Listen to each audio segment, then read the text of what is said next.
My people, the Umuada of Nteje, the Nteje women, mostly the Umuadas, na they dey here. They don storm Sapet Edochie compound. My people, una go come dey ask say, wetin go come make Nteje women, Umuada Nteje, why they come stop Sapet Edochie family compound? Wetin be the reason? Yes, my people, make una tanda, make una lis ten the reason why Nteje women dem storm Sapet Edochie compound. My people, na because of Queen May. Na because of our royal Queen May. My people, it is not new news say Queen May and Yul Edochie marriage, things don fall apart and the center can no longer hold, in the sense that Queen May walk out of her marriage because of polygamous issue, because Yul Edochie went and brought in Judy as a second wife after Queen May have labored in her marriage for over 20 years. So the thing didn't go down well with our beautiful royal Queen May. She has to couple with her pikin when e be say her son, when e be say kpai in that process. Now she take a walk. Take leave the marriage. So ever since that time, when e be say Queen May left the marriage, she never set her foot for Nteje. My people, una know say this kind period, this August period for the east, most of us will come from the east, Imo State, Anambra, and the other part of the east. This period na August meeting. August meeting na when women they go gather together. Why did they put this meeting for August? Now that time na children dem dey holidays. Then the women, the ones where they work go plan themselves very well. They go take a holiday. You dey see am so. The ones where they work, they go take leave. The ones where they take care of children, that time children go dey holiday, then they go fit travel. So my people, this August meeting na meeting when e be say women they take develop the community, and they take the help the less privileged for the community, like the widows and the orphan, giving scholarship to those people so that they go feel better. So, and part of the backbone, the pillars of those August meeting na be our beautiful royal Queen May, because she is one of the executive in that meeting. Apart from being an executive, her Oasis Foundation, they collaborate with the August Women Initiative to foster oneness, and to make sure that they reach out to the poor, the needy, the less privileged, the sick, and so many ones, even those ones where they say they hospitals. So when well-spirited people donate to Queen May for that like next month now our beautiful royal Queen May birthday, because she was born September. During that kind of holiday period, when not holiday, during the time where Queen May they do her birthday, a lot of persons that they contribute towards Queen May's foundation. Now that period now Queen May they take reach out to the less privileged, and I know say they talk and say charity begins at home. So she they really represent wella for Nteje. So for the past 2 years now, Queen May is absent, and the Umuada community, they say they no go fit close their eye, do like say they no know wetin dey go on, mostly for social media, that the situation is becoming very embarrassing. Because if the last time they check, Yul Edochie is not the only man when he be say he married 2 wives. the way they be woman, that some of them, their husband marry them too, but now with respect and dignity. Say, but this thing is becoming very, very embarrassing. So they need to go ask Sapet Edochie, say, our adults go there for house, goat go come kpai for rope where dem take tie am for neck. It's impossible. So my people, it is not a small something. No. So most of the complaint wey be say, apart from that, when they were doing the meeting, a lot of them, they were bringing some kind of complaint, how a particular one of them come talk say im son want to marry from Ebonyi State. They don reach o, make dem go do introduction. For introduction, na dem go, na dem tell dem say dem no go fit marry from Nteje. Say because Nteje men, dem no dey take care of their woman. They no dey take care, they are not family oriented. That they have one in social media, Pet Edochie's son is always flaunting strange woman in the internet and making caricature of himself, and those kind of attitude, it has not been seen anywhere apart from Nteje. If a man marries second wife, that doesn't mean the person will be dancing every time in the social media.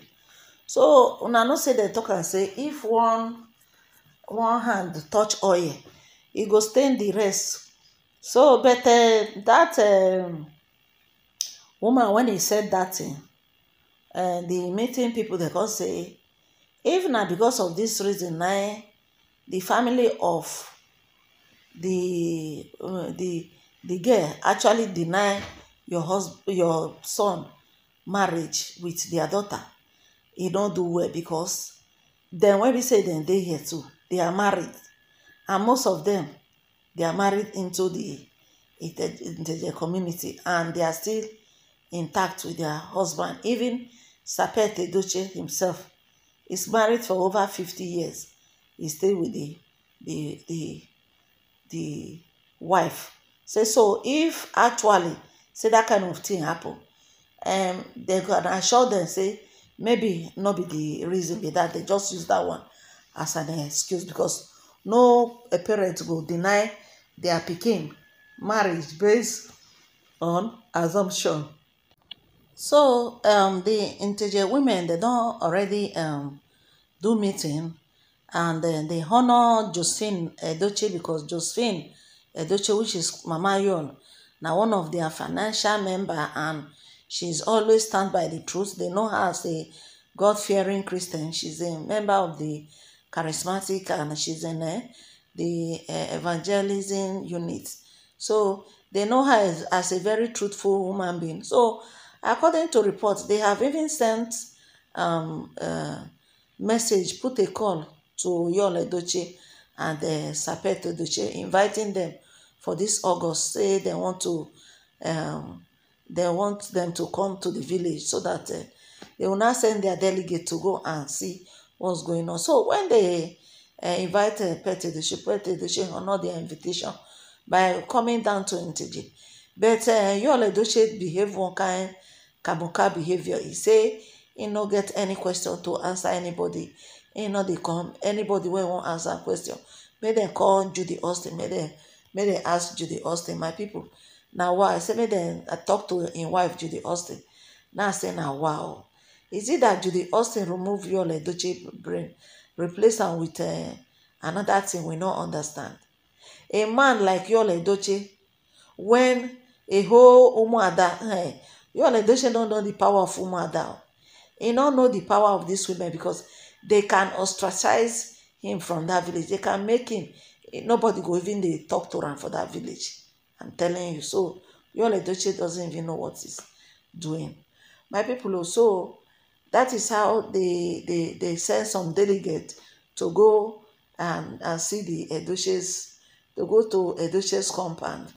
So my beautiful people, after the Thanksgiving service on Sunday, when the women they hold, those delegates, they come land for Sapet Edochie compound to have a word with him. So according to reports, the women, they were saying that they respect Pet Edochie so much that Pet Edochie is not a bad example of a father. It's a good example of a father. He say the reason they can't tell Pet Edochie say the reason why make them come this to come visit am na about this whole thing when e be say dey happen in the life of his son, and this whole thing e don dey take style dey affect them when e be say dem be Inteje community. Yes, because that thing when e be say im son Yul Edochie do, e don already dey bring bad name to them. According to report, the come tell Pet Edochie say a particular one of them go make e go marry. The family, they are still on the matter up till now. The family say Inteje people, they don't, mostly the men, they don't take care of their wife, that when they get tired of their wife, they go marry another wife. But Pet Edochie na good example. Say so they don't know where this whole thing they come out. Say because why why the thing they pain them be say Queen May, when it be the daughter-in-law, knows how to is part of their financial member when it be say they assist through her Oasis Foundation. When it be say Queen May go bring free medical treatment, bring in fact Queen May is doing a lot, to Inteje community. So ever since when this whole gbasgbos happen, when it be say Yul Edochie go dey flaunt Judy, they say in dey marry Judy, Queen May never really because of the situation on ground, she has not really pin her leg for ground, say okay, let me stand by like this and do this and do that. So the Inteje community women, they try to tell Pet Edochie say the whole saga between Yul Edochie and the wife wey be Queen May is not palatable at all. If it is something wey be say dem go fit take, dem go fit mediate. Say because they don't understand what is going on, how this matter don go far like this. Even when they put a call to Yul Edochie, he was saying that they should call his wife, that they don't understand. They don't understand, my people. Now, wow. That Yul Edochie went as far as even telling them that they should remove their mouth, and they should not interfere in his marriage. They should not interfere in his affair. That the Umuada scope did not cover his marriage. The Umuada meeting, August meeting, did not cover his marriage. That they should not disturb him. That Queen May has decided to move on, and nobody should invite him for all this kind of meeting. That if they want to speak to any of his wife, if they want to speak to him, they can as well speak to his wife Judy. So the Inteje women, they were saying, when they get to Pet Edochie house, Pet Edochie actually welcomed them and entertained them. They now thank Pet Edochie very much, and they come tell Pet Edochie wetin carry them come, and say this whole thing is very, very embarrassing. It's becoming so embarrassing that to the extent of if they cannot just keep quiet, because Queen May is part of them. That is why they want to actually come out to find out wetin be this. Is there any way they can assist? Is there any way they can come in to see if there is a way that Queen May will be back? So Pet Edochie thank them, contact them, say say in dey very happy, say in dey very, very happy to see them. Say they actually show concern. As this concern wey be say dem show, it shows that the daughter-in-law wey be Queen May a very nice person. But wetin him come dey tell dem say him cannot assure dem that because him don do everything humanly possible to see how him that is the father can really mediate about this whole thing. Queen May told him categorically that he has moved on, and he doesn't want to put pressure on Queen May because you can't force two people to get married. You can't force Queen May now to come back to Yul Edochie, because if you force Queen May to come back to Yul Edochie, if anything happen in that process, they will blame them. They will blame him that after all, Queen May have left the marriage peacefully. Since mostly since the departure, since the buying of Kambili, there's nothing that you tell me concerning the Edochies that she will listen. That she has already made up her mind. So, but the Nteje Umuada was telling Sapeto Edochie, what of the relationship with in grandchildren, which is Yul Edochie children there. Now I call they say, that one is another problem, that another danger when it be say is looming, because the way the son where be Yul Edochie go about this whole thing and still doing about this whole thing, he was telling the Nteje women that he told Yul Edochie that this whole divorce or this whole marriage problem is beyond what he should be looking at. He should be looking at the mental health of the children. But Yul Edochie, being who he is, that he doesn't listen to him any longer. He doesn't even listen to anybody. The ones that are on social media, he blocks them. So it's a problem. It's a problem. Judy Austin coming forcing herself into the Edochies is a big problem. So, and these people, they are adults. They won't say they should go and arrest them or one thing, because they are full-grown adults. So that is the challenge. That assuming they are minor now, he knows what he can do. But now, this one are full-grown adults, and you cannot tell them that this is the way they should live their life. It's just that everybody should try as much as possible to do things that is good. But he just thank the women that thank God that they show some level of concern, that he appreciates them, that there's nothing he can do for now until maybe God himself will intervene in this situation. That him will be Sapeto Edochie is not happy over the whole thing. That if he tell these women say in they happy about it, say na lie in the lie. He's not a happy man ever since Mary and Yul Edochie marriage that he's so proud of. He was telling them that he is so proud of Yul Edochie, that at his young age he has achieved a lot, but he was so disappointed when things started going wrong with his son Yul Edochie. So, but he has handed over everything to God, and he's a devoted Catholic, and he believes God that there's nothing he cannot do. He's a God of restoration. He can restore. He can restore everything that went wrong in Yul Edochie and Queen May's marriage. So the Nteje women, they can't thank him.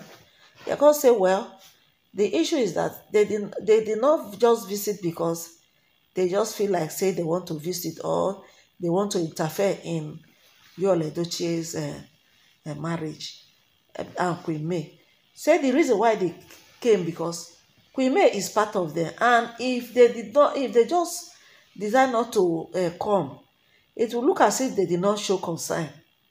That they are not in a position to tell Queen May to come back to her marriage, but they just want to express their concern and their extend their hand of love and fellowship towards Queen May in case maybe she need anything.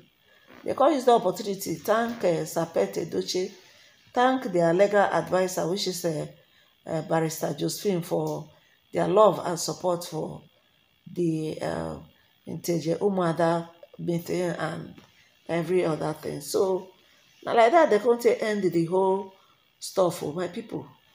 Make una leave una comment for comment section. What una think about this whole thing? And